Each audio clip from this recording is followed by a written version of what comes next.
Today's cyber criminals are increasingly adept at gaining undetected access and maintaining a persistent, low-profile, long-term presence in IT environments. Online security today requires more than just username and passwords. The need is particularly critical in financial services. Jonas CNBC, the Vice President for Sales Engineering at FireID. Thank you very much for joining me on Tech at Work. Now, we're going to be looking at an important aspect today, and that's online security. We know that mobile phones are increasingly being used in our lives. We use them for our banking, emails, etc. But they pose a risk for us, for online banking, etc., one-time passwords. What are your thoughts on that? Well, yeah, it's a big problem today when we're online, is protecting our information and what we do transactionally or just storing or writing emails.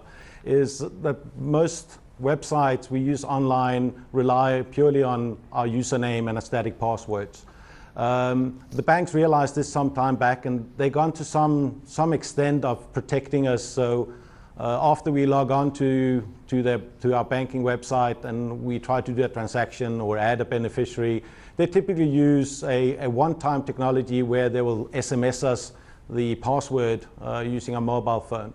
However, we've seen that we've seen it here in South Africa, but also overseas, the Citibank, that these security measures has been broken. There are ways of intercepting the text message being sent to your cell phone. Using phishing attacks, hackers have been able to defraud users. So we need to look at better solutions of protecting these online financial websites.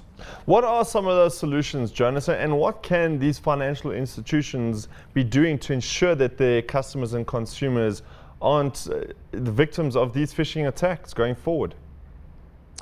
Well, this solution has been around for a while, but they're quite cumbersome and costly for the banks to implement.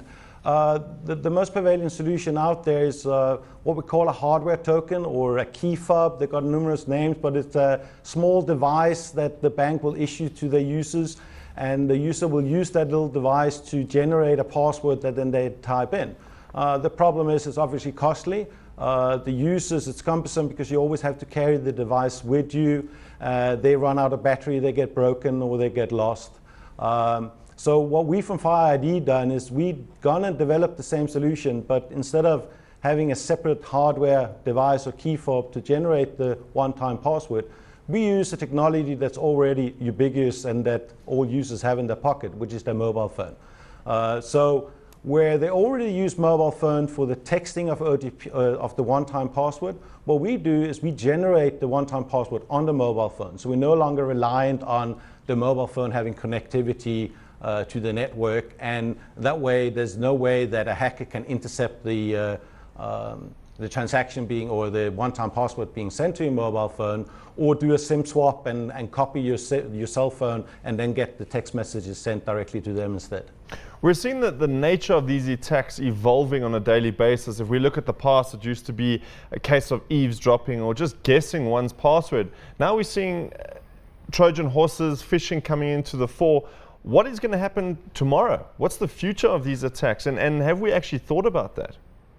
Well, it's interesting. What recent research has shown is if you decide to take a criminal career path, you will actually end up making more money if you choose to go into online and credit card fraud than if you want to go into drug dealing. That's how big the cybercrime area has become today. And the problem that becomes for the consumer and also the corporate and financial service institution is they're always going to be on the back foot because the fraud syndicates are having more money, more research for always coming up with new and innovative ways. So it really becomes a predicament for us to keep up with them. And I think we're going to rely on both the industry, but also the corporates and our financial institution to invest more money and make sure that they're not just looking for that one silver bullet solution to protect our online connectivity, but look at security as a process and protect all the different aspects of it. Is education of the end user the only way to go going forward to ensure that we aren't victims of these attacks? Well, education and who's responsible for that education, part. Jonas? Sorry, Darren? And who would be responsible for that education of the end user? Yeah, I get you, Darren. Education is a very important part of improving your security, both education of the end user, but also education of corporates and of management and of the people making decisions around security. But again, security has to be seen as a process. It's an end-to-end solution where the way we do the password exchange, the way we protect the perimeter around the bank, the way we educate users, all of that are as important.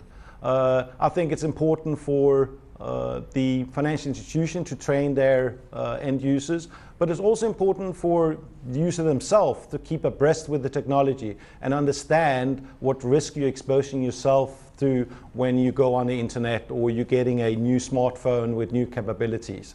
So I think the responsibility falls on both parts.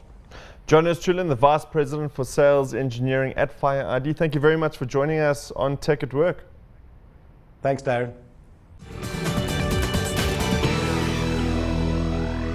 Coming up on the show, we review the latest gadgets and I discuss digital piracy with Herman Bluchtnoot from Spoor & Fisher.